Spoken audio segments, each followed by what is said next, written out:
Assalamualaikum warahmatullahi wabarakatuh. Saya Putra Alif Abdillah dari 10 IPA 2 akan mempresentasikan tugas PowerPoint sejarah saya yang berjudul Tragedi Tanjung Priok. Tragedi Tanjung Priok merupakan salah satu peristiwa kelam bagi warga Priok, khususnya warga muslim yang bermukim di sana. Peristiwa ini terjadi sekitar tahun 80-an, lebih tepatnya tahun 84 pada masa pemerintahan Orde Baru. Peristiwa ini melibatkan bentrok antara warga muslim setempat dengan aparat keamanan seperti tentara dan polisi. Di dalam buku sejarah, banyak atau seringkali peristiwa ini dimuat. Ada yang bersifat pro pemerintah dengan memberikan permintaan maaf atau klarifikasi kejadian yang sebenarnya. Tapi ada juga yang pro masyarakat, menyampaikan aspirasi masyarakat tentang keadilan dan HAM. Untuk lebih jelasnya, kita bisa ulas di slide berikutnya.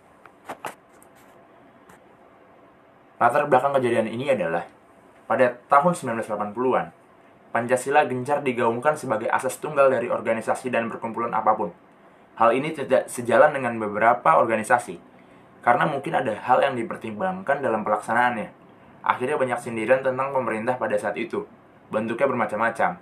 Ada yang tertempel di dinding jalanan, dan ada juga yang berbentuk poster atau pamflet.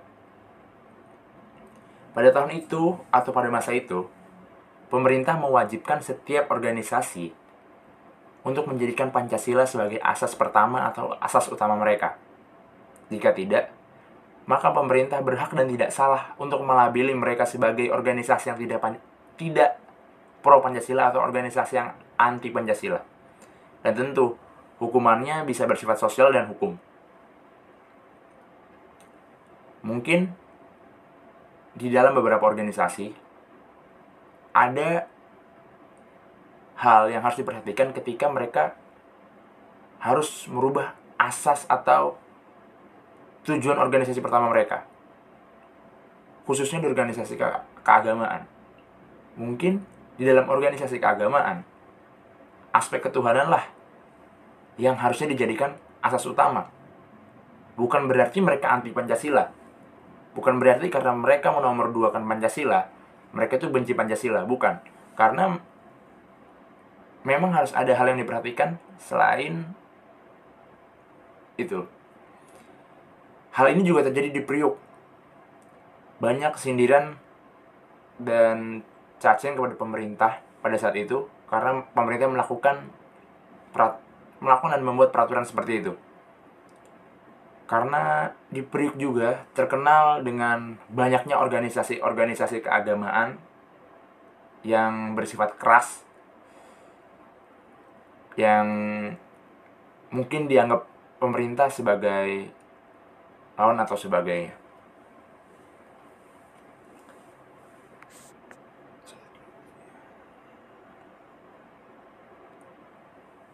Salah satu sindiran terlihat menempel di dinding musola As-Sadda'ah. Dua babinsat setempat ditugaskan untuk menghilangkan sindiran tersebut. Setelah itu mereka datang kembali untuk mengecek apakah perintahnya sudah terlaksana atau belum. Lalu muncul isu bahwa mereka telah melanggar etika di tempat suci. Hal ini memancing kemarahan dari masyarakat setempat. Mereka menganggap kedua orang itu telah menghina kehormatan tempat suci. Keesokan harinya, hal yang terjadi kemarin sudah menjadi pembicaraan warga dan warga menganggap tidak ada usaha penyelesaian dari pihak yang berwajib kepada mereka. 10 September 1984, adu mulut antara beberapa jamaah dengan salah seorang petugas yang terlibat di hari kemarin.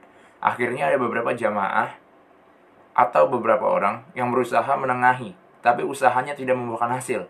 Tak disangka ada oknum yang tidak bertanggung jawab, malah melakukan aksi yang tidak seharusnya dilakukan. Buntutnya ada beberapa orang yang ditangkap. Kejadian bermula ketika ada sindiran atau poster. Ada beberapa versi yang bilang poster, ada yang bilang itu seperti brosur. Itu tertempel di dinding musola As-Sa'adah.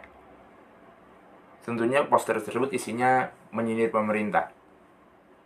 Sebenarnya, menurut pengakuan jamaah setempat, poster tersebut tidak berisi sindiran terhadap pemerintah, tapi berisi tentang undangan pengajian anak muda yang membahas tentang polemik yang harus dihadapi pada masa itu. Mungkin pada masa itu sedang hangat-hangatnya tentang peraturan tersebut. Mungkin disalahartikan dengan dia melakukan aksi yang harus tidak dilakukan.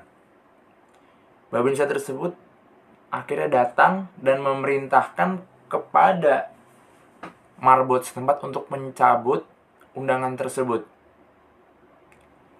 Karena mungkin marbot tersebut tidak merasa itu sebagai ancaman atau itu melanggar hukum, sama marbot tersebut itu tidak dilakukan. Keesokan harinya, dua babinsa tersebut datang kembali, dan karena mereka masih melihat poster dan pamflet mungkin masih terpampang di sana, mereka akhirnya mencopot sendiri. Namun ketika mereka melakukan tugas itu, mereka tidak memerhatikan etika yang harusnya diperhatikan. Mereka masuk ke dalam halaman musola dengan menggunakan sepatu tidak dilepas. Dan mereka dianggap telah melakukan penyiraman dinding masjid dengan air comberan. Mungkin kabar ini adalah isu, tapi hal ini dikonfirmasi oleh Hermanus, salah satu babinsa yang ada di sana ketika sidang kasus ini berlangsung. Tentu hal ini memancing kemarahan dari masyarakat setempat. Mereka menganggap kedua orang ini tidak tahu aturan dan menghina kehormatan mereka. Keesokan harinya, kabar tersebut sudah menyeruak kemana-mana. Sudah menjadi buah bibir di kalangan masyarakat. Ketika terjadi isu-isu yang menyebar, akhirnya pada tanggal 10 September 1984, mungkin babinsanya kembali untuk mengecek poster masih ada atau tidak. Dan mereka ternyata bertemu dengan jamaah yang kemarin lusa melihat mereka telah melanggar etika di tempat suci. Akhirnya terjadi adu mulut dengan salah seorang jamaah.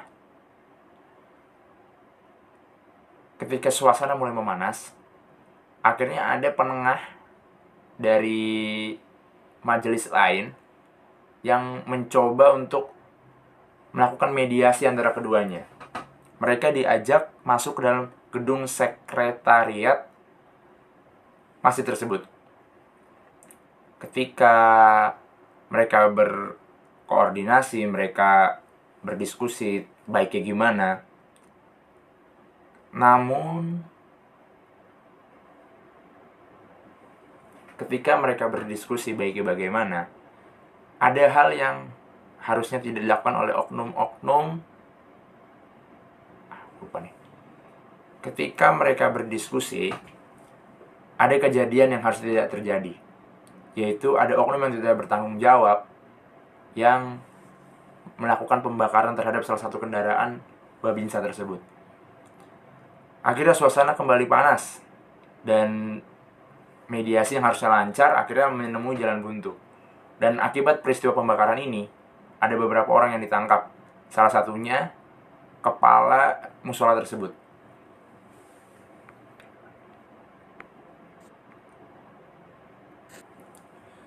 Masyarakat mencoba meminta bantuan kepada Amir Biki, tokoh masyarakat yang dikenal dekat dengan para perwira di Jakarta. Amir Biki pun mencoba mediasi dengan pihak yang berwajib, namun gagal. Akhirnya masyarakat berdiskusi dan berujung dengan keluarnya ultimatum dari Amir Biki. Isinya adalah agar pihak yang berwajib membebaskan 4 tahanan paling lambat pukul 11 malam itu juga. Jika tidak, mereka akan mengerahkan massa untuk berdemonstrasi.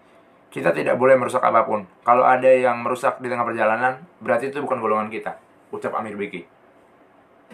Setelah kejadian penangkapan tersebut, karena para warga merasa tidak bersalah atas kejadian tersebut, para warga menuju ke rumah Amir Biki yang notabene adalah tokoh masyarakat setempat.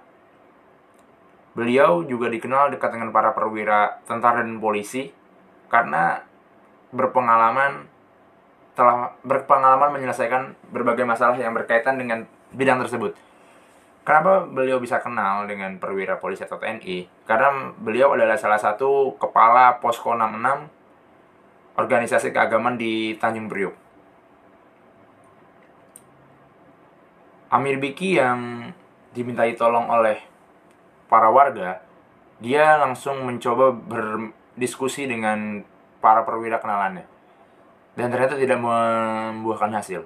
Tetap saja, keempat tahanan yang ditangkap di hari kemarin itu tetap harus dipenjara dan menjalani sidang.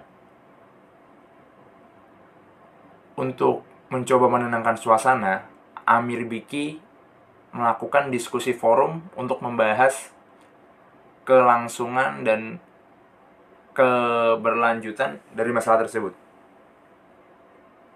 Amir Biki akhirnya dipaksa untuk bicara di mimbar. Walaupun dia sebenarnya bukanlah seorang mubalik.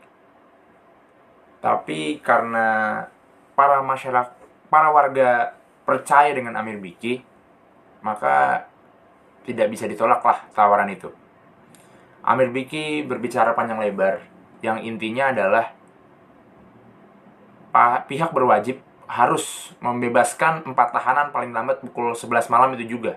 Jika tidak, mereka akan mengerahkan massa untuk berdemonstrasi di pagi harinya. Dan mereka akhirnya tidak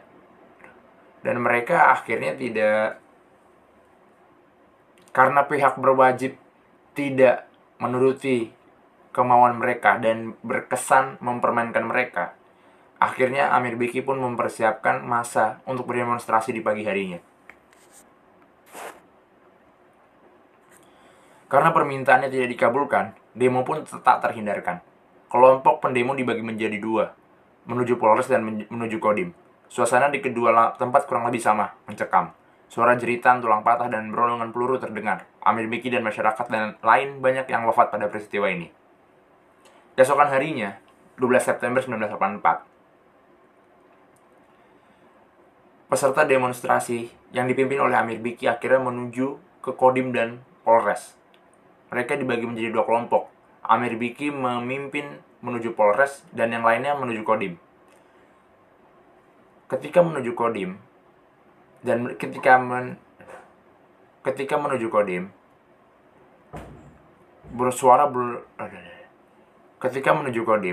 suara berondong-berondongan peluru sudah terdengar di mana-mana.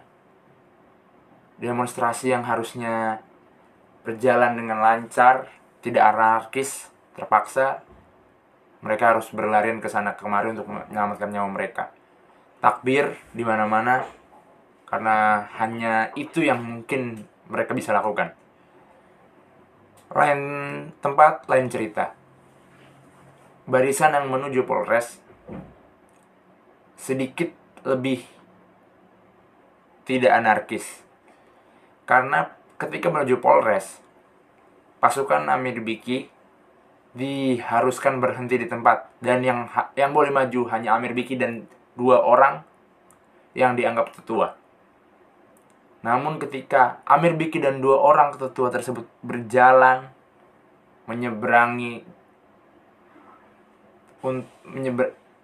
dan ketika Amir Biki berjalan menyeberangi tempat tersebut, ternyata tidak disangka, para aparat dengan senjata lengkap langsung membombardir ketiga orang tersebut yang menyebabkan ketakutan di antara mereka. Ternyata tak disangka ternyata aparat langsung datang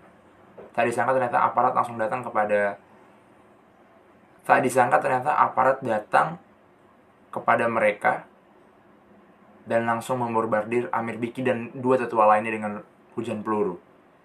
Amir Biki langsung wafat di tempat dan para jamaah lain akhirnya langsung luluh lantas melarikan diri.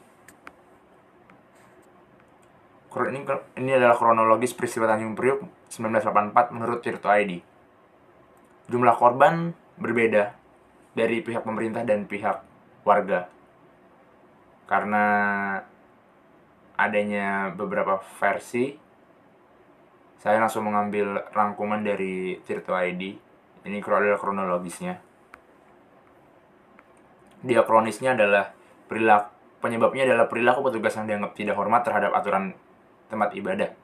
Karena di setiap tempat ibadah atau di setiap tempat apapun, kita harus memperhatikan etika dan kebiasaan di daerah sana. Karena itu adalah bukan itu karena itu bukan daerah kita.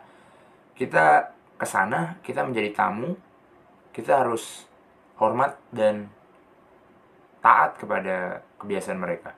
Akibatnya memicu kemarahan masyarakat yang berbuntut dengan adanya kegiatan demonstrasi. Sinkronisnya, sosial terjadi perubahan pandangan masyarakat terhadap pemerintah. Pada masa ini, atau setelah kejadian ini, pemerintah dianggap bertindak semena-mena dan sewenang-wenangnya. Karena tidak logis juga ketika pemerintah mengumumkan jumlah warga yang wafat pada kejadian tersebut itu sangat sedikit dari warga Priuk yang kehilangan anggota keluarganya. Akhirnya terjadi perubahan pandangan masyarakat terhadap pemerintah. Mereka menganggap pemerintah itu jahat pada masa itu. Dan akhirnya berhubungan kejadian-kejadian selanjutnya. Di bidang politik, adanya tuntutan masyarakat kepada pemerintah tentang HAM yang harus segera diselesaikan. Dan ini tidak terselesaikan dengan